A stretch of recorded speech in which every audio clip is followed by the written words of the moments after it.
You got the clicker. Thank you. All right, thanks. And this has been, I'm on an actual soapbox. This is great. It's really good to be here, and it's been a goal of mine to try and get to this conference. So thank you very much to the organisers. And we're going to go through some trials and then summarise some trials and then have a bit of discussion, hopefully have discussion from you guys as well and get you involved. So the cardiac arrest trials I'm going to talk about focus in the pre-hospital arena and then move in towards the hospital. So this is the chemical formula for adrenaline. Adrenaline is a very key topic in resuscitation and at conferences like this. As clinicians, we give a lot of adrenaline and patients have a lot of endogenous adrenaline running around their body. So I'm going to talk about 3 trials that looked at adrenaline, and then I'm going to talk about a trial of trying to get a patient rapidly to a hospital for interventions. Now, we are talking about the latest evidence, but I'd like to delve back into the literature. So what I'd like you to do is try and bear with me as I do this for the next few slides. This is Professor George Crile, and this guy was an amazing individual. He was one of the founders of the Cleveland Clinic in the US and a founding member of the American College of Surgeons. And he worked on the streets of Cleveland and also in the World War I battlefields in France. He watched a friend die from hemorrhagic shock from leg amputation in the battlefield and led him to remark that he was baffled over the inefficiency of the treatment. So he later pioneered what they call shockless surgery, and in 1906 was the first human-to-human blood transfusion. Of note, he did cause uproar when he played a phonograph in his operating theatre, so I like his style. He was the first surgeon to allow music into the theatre. What's more important is he did a lot of basic science research. I'm going to bring attention to this now, and hopefully that will frame the discussion that we have, but also discussion over the next few days. And he wrote this paper in 1906. And I just have to look at the slide so I can read it myself, but I'm just going to highlight a few things. So he looked at cardiac arrest resuscitation in dogs, and he looked at, if I just do CPR alone, I don't get many back, but if I add respiration, artificial respiration, I get more back. If I add fluid, I get more back. And if I add adrenaline, I get even more back. But what he found was that you did have to do CPR for about 5 to 10 minutes to get them back. But there were a considerable number of failures. And the failures, he did autopsies in the dogs, and he found that the hearts were in a marked state of distension and what he called complete cardiac paralysis. And I wonder, was he describing the heart position during CPR? There's a lot of focus on that now. Maybe the hearts of these dogs that didn't come back weren't in the prescribed position for CPR. Or maybe he was describing hearts that weren't ejecting and there's no forward flow. He did note that when he looked at the cardiac dilatation, that it was partly relieved by venisection by placing the dog in an inclined head-up posture and relieving the paralysed heart of its over-distension, which sounds to me a bit like positioning and head-up CPR.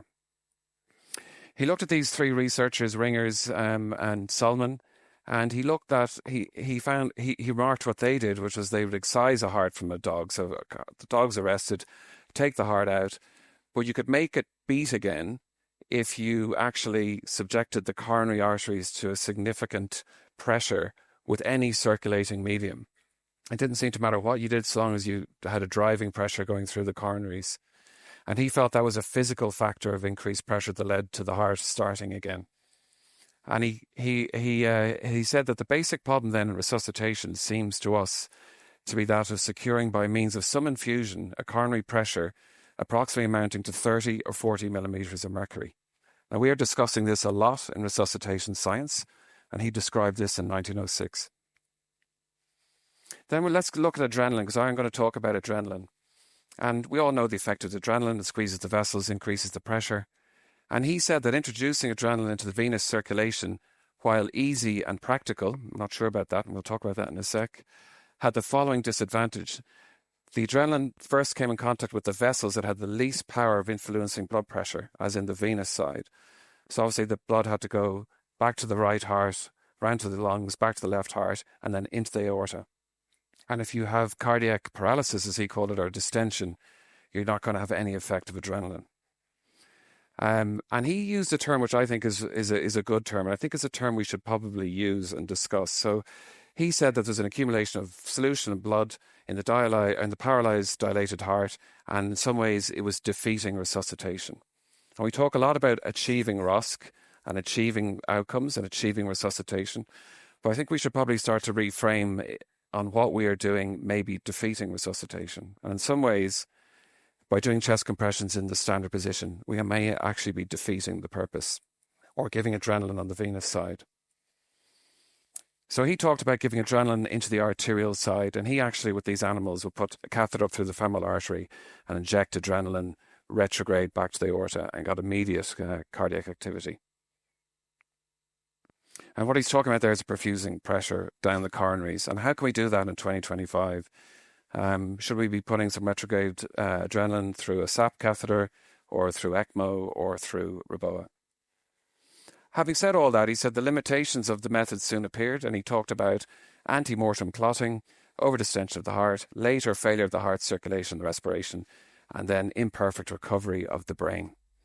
And what he's talking about there in terms of ante-mortem clotting, and increasingly a lot of us are using transesophageal echo to look at the heart during arrest, is he's basically describing maybe the rate of compression or the depth of compression is not emptying the heart, or maybe the compression is not effective. Maybe it's not over the left ventricle. And maybe if the arrest has gone on for too long, there's clot in the heart. In terms of overdistension of the heart, we've already kind of mentioned that there is ineffective CPR has probably been going on. And then in terms of later failure of the heart and the circulation, we're essentially talking about post-resuscitation, cardiogenic shock, myocardial stunning and vasoplegia.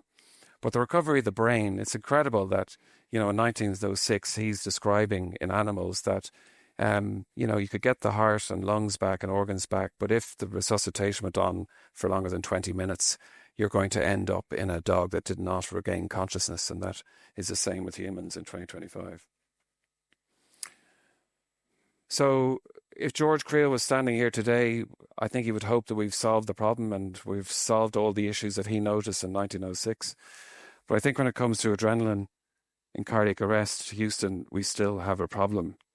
And this leads us to these 3 intravenous versus IO adrenaline trials that were published in 2024. And it's actually quite incredible to get 3 RCTs done in this area in 1 year. The first one is a Danish study, and hands up the Danes in the room. There's a few, I'm sure. I think Denmark is one of the exemplars of iterative development and improvement in resuscitation, and I think a lot of countries are quite envious of Denmark's position. So this was an RCT done in Denmark looking at the effectiveness of the initial attempts of IO versus IV access in out-of-hospital cardiac arrest in gaining ROSC. And it was a parallel group superiority trial throughout Denmark for medical arrest. They excluded trauma, and if you were previously enrolled in a cardiac arrest, you weren't re-enrolled. We'd be pretty unlucky to have a cardiac arrest twice. Crossover was allowed after 2 failed attempts in the allocated arm. So if you're allocated to IV, 2 attempts, then you move to IO. Training was online and practical. The primary outcome was sustained ROSC, and you can see the secondary outcomes there. They did a power calculation for the primary outcome of 30% in one group versus 38% in the other group, which led them to a power calculation of 1,470 patients. When you look at the consort diagram, I think often the consort diagram is one of the most interesting parts of a paper.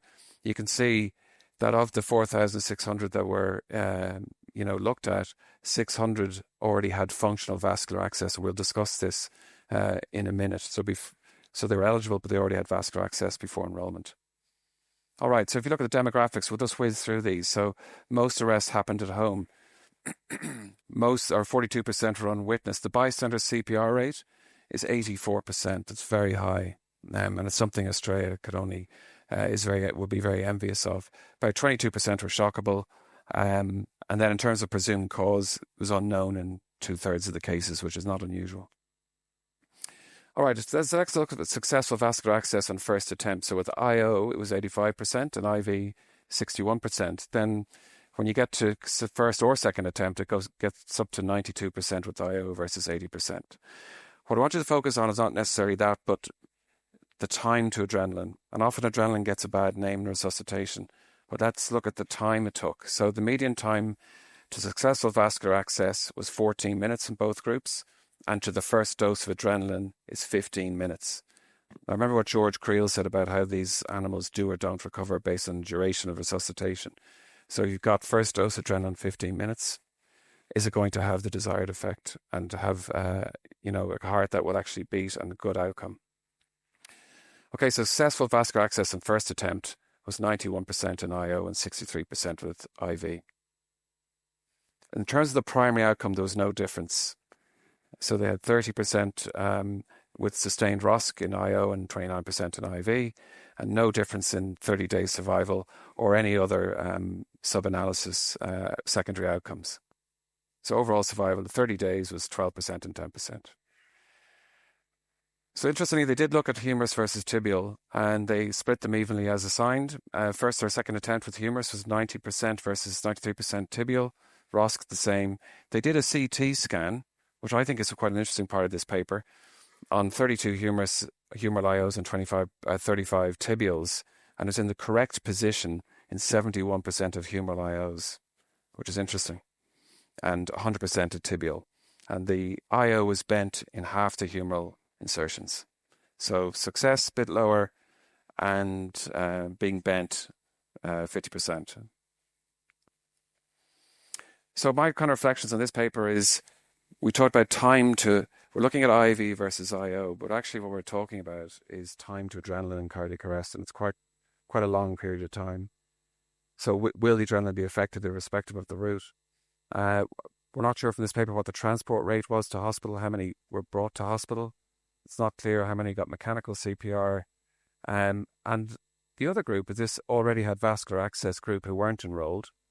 You imagine maybe they got vascular access earlier and may have had different outcomes, but we don't know about them. And in terms of workflow, speaking of pre-hospital lens, trying to work in getting CPR going, getting oxygen into the patient through an airway, getting defibrillation going, getting vascular access, all of these workflow issues may be the reason it is quite difficult to get vascular access. And for those of you who do cardiac arrest, you can see how that is the case. I'm going to go through the next two papers, and then I'll throw to Simon and Rob. The next one is the Paramedic 3 trial, which is recently published, a UK study. Again, to look at effectiveness of IO versus IV. A parallel group superiority with 10 EMS systems in the UK, 1 HEMS, out of hospital arrest. They excluded known or apparent pregnancy. We could discuss for quite some time the ethics of excluding pregnant women from research, particularly where there's an important intervention. Crossover was allowed after 2 failed attempts at the allocated arm. They looked at primary outcome of survival, and then you can see the secondary outcomes are ROSC, etc., and survival at 90, 120 days and neuro outcomes. Power calculation, bit different to Denmark. They felt in all comers that they'd look at a 3.2% survival versus a 4.2%, so 1% difference. So they're quite pragmatic. What that meant with the power calculation, they needed 15,000 patients, so big trial. And I have to commend the paramedic trial investigators. They're really good. The trial was stopped, unfortunately, at the end of the funding period when they got to 6,000 patients. They'd no more funds to go through. So here's a consort. 10,000 were looked at.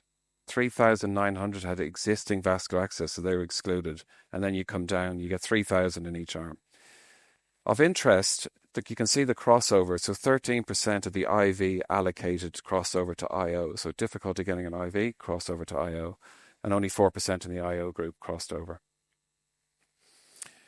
I put the Danish study demographics up just beside the UK one to show how similar the demographics are in these cardiac arrest trials. The age is in the 60s, usually 70% male, usually arresting at home. The witness rate was, unwitnessed was 38%, and similar in the UK study, and then shockable is about 20%. So VF is only about 20% in both groups. All right, if you look on the right-hand side, so you've got time from arrival of EMS to vascular access, median is 12 minutes, so arrival. Now, the response time you can see is above that, so it's a median response time of 8 minutes. So you've got 8 minutes response time, and then median time to vascular access is 12 minutes. And then time from the EMS on scene to drug administration is 14 and 15 minutes, so exact same as the Danish study. But time from the triple O call, the 911 or 114 call, or 112 is that what it is 21 minutes, 22 minutes. And then time to drugs is 24 minutes. For those of you who are into ECMO CPR, in terms of the timelines of patients who meet criteria, arrival to a hospital, median arrival time is 78 minutes, so outside of an ECMO CPR window in most jurisdictions. All right, primary outcome survival at 30 days was 4.5% in each arm, essentially, so no significant difference. And there was no significant difference in any of the secondary outcomes. So same result, similar cohort. The trial was underpowered to detect the 1% difference because they had to stop earlier. Not sure about mechanical CPR, and also the already had vascular access group, and we talked about workflow. And I wonder, are drug pharmacokinetics and trying to get the drug around the body not as important by the time the drug is actually administered? Post-resuscitation care was not protocolized in this study either, and something I'm going to talk a little bit about tomorrow. Last one is a Taiwan study looking called the VICTOR trial, which was published in the BMJ. And this is multi-center clustered pragmatic trial, 4 EMS units in Taipei City. All EMT and paramedics were recruited, or were essentially onboarded to recruit. All hospitals. IO training was a 4-hour course. You can see, medical arrest, excluded trauma, excluded pregnancy, and over 80. They're allowed 1 IO attempt and 2 IV attempts. They actually randomized in a ratio of 1 to 2 of IV, IO to IV access. And looked at survival to discharge. The power calculation, they assumed a difference between the two groups of 10% versus 15%. So they wanted to come up with 1,600 patients. Lovely consort diagram. They achieved that. There was no already had vascular access, or very few. And they ended up with 759 in the IO group and 1,000 in the IV group. Look at the age, similar, 65, 71% arresting at home, about 44% were witnessed arrest. You can see in the IO group, 90% got adrenaline, and the IV group, 52% got adrenaline. And between EMS arrival at scene and drug administration was 15 minutes. You can see a recurring theme of time it takes to get the adrenaline in. In terms of primary outcome, there was no difference. Survival to discharge is 10% in both groups. They did an interesting analysis here on CPC outcome, and they basically came up with the conclusion that for every 100 patients assigned to IO, there are 2 extra ROSCs and 1 extra CPC less than or equal to 2, but it wasn't significant, but a signal. So same result, underpowered. We're not sure about mechanical CPR or the workflow or the effect of COVID. So segueing on from Simon's comment about getting to the hospital and should we move the patient to the hospital or stay on the scene, I'm going to talk about the trial that we did in Sydney. So what would George Crile say, though, about these studies, about what we're doing? I think he would say don't bin adrenaline just yet. I think we should hang in there. It needs to get into the circulation quicker. I think that's clear. We need to think about how we're going to achieve that. And we need to ensure the adrenaline gets to the left side of the heart. I think that's going to be hopefully an area of discussion over the next few days. All right, so let's fast forward to, we've described adrenaline. Let's look at getting the patients to the hospital and whether we should do that or not. Because in a lot of EMS systems, it is not instructed that they have to go to the hospital. Some do, some don't. Some can declare life extinct at the scene. Some have to transport. So we did a randomized controlled trial in Sydney comparing expedited inter-arrest transport versus more extended on-scene resuscitation for refractory out-of-hospital cardiac arrest. So the argument for transportation to the hospital is that there are multiple cardiac arrest studies and registries demonstrating 1 to 10% survival was favourable neurological outcome after 10 minutes as a professional on-scene CPR, and that is less than 1% at 35 minutes. So the longer the CPR goes on, the less likely you are to recover. So why don't we just move them to the hospital? Local international data using an out-of-hospital cardiac arrest bundle can state that high-performance CPR, transport with mechanical CPR, coronary angio and ECMO CPR availability can demonstrate survival rates of 20 to 40% if you do gap it to the hospital. But there's limited to no data on patients in refractory cardiac arrest without ECMO CPR. Now, what are the arguments against transportation? Well, we know that high-performance CPR has evidence in improving ROSC and outcomes. We know that intra-arrest transportation may risk provision of good CPR and resuscitation, and it can be risky to the staff if they're not wearing their seatbelt, and you can't do CPR wearing a seatbelt. And then there's an argument, sometimes you hear in some quarters, about system burden to the hospital if you keep moving all these people into the hospital. The AHA and ILCOR guidelines are reasonably vague on this, and they say, providers should deliver resuscitation at the scene rather than undertake ambulance transport with ongoing resuscitation unless there's an appropriate indication to justify, i.e. ECMO, weak recommendation. The quality of manual CPR may be reduced during transport, and we recommend where transport is indicated, they should focus on high quality CPR through transport, and that delivery of manual CPR during transport increases the risk of injury. So based on that, our hypothesis was that expedited transport from the scene for refractory cardiac arrest would improve neurological outcomes at hospital discharge compared to more extended on-scene resuscitation. So it was a randomized open label trial. Obviously, you can't blind what's going on. Witness cardiac arrest, you'll see these are the typical restricted criteria that are used in ECMO CPR. It was 1-to-1. It was an app-based randomization. And for the expedited arm, they did a bundle of care on the scene, did 15 minutes of ALS, airway, IV access, defibrillation, CPR, and then they went to the hospital as quickly as possible for hopefully PCI plus or minus ECMO, depending on the site. So we had to train about 1,500 paramedics in Sydney, and we had 15 hospitals involved. So we had about 5 ECMO-capable hospitals and 10 PCI-capable hospitals.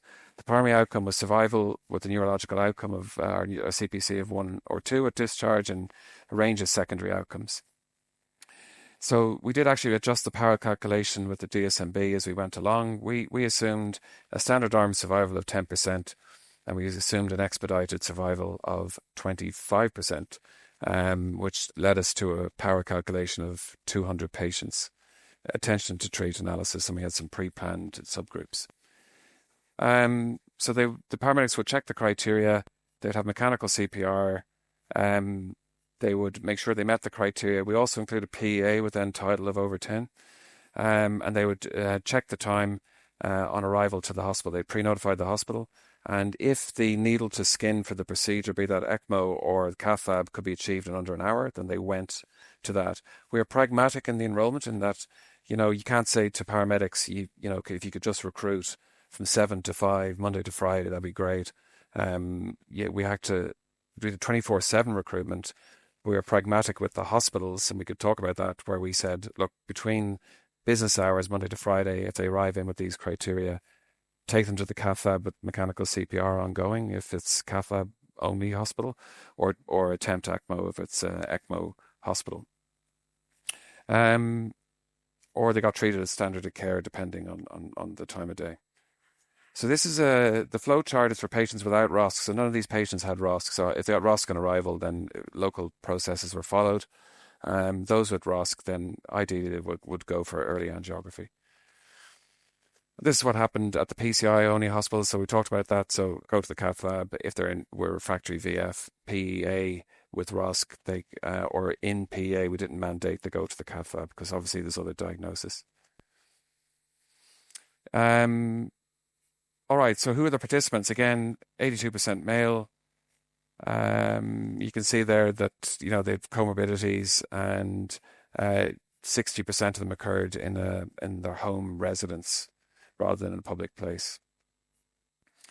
Okay, so from the time from arrest to EMS arrival, and Rob mentioned this, so the Danes have quite a fast response time. This trial was done during COVID, which was a great achievement by the paramedics to continue to do this trial.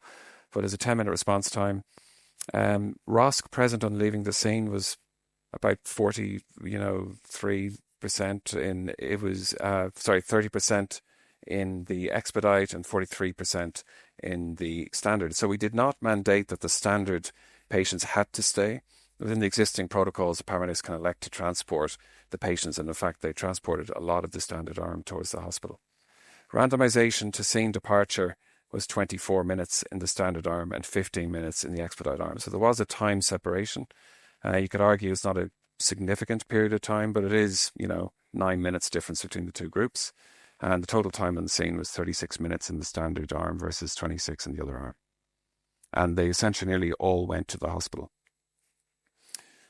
Okay, so the amount that arrived to the hospital in business hours was, 62% in both arms. Sustained ROSC arrival was 28% overall, 34% in the standard and 24% in the expedite. You can see the lab values on arrival.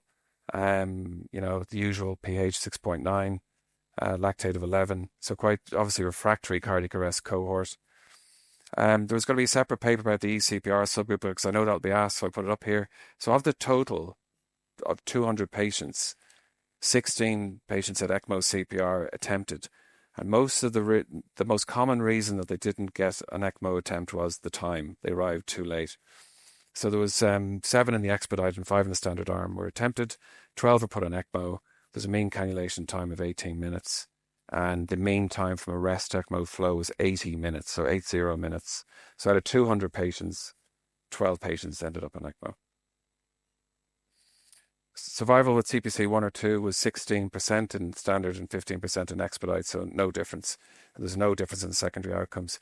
The only discriminator of how a patient would do or predictor of outcome was the presence of ROSC at any time, point of arrest, and pre-hospital signs of life.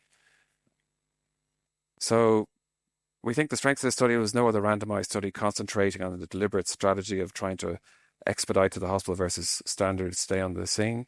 I think these findings complement other studies that have included inter-arrest transport for ECMO.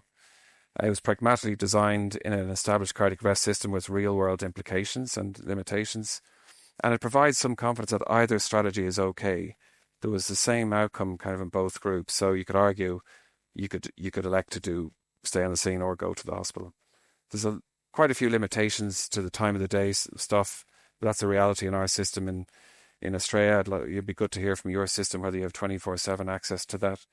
And the study may have been underpowered because our sample size was based on reasonable assumptions at the start of the trial, which is not uncommon in RCT.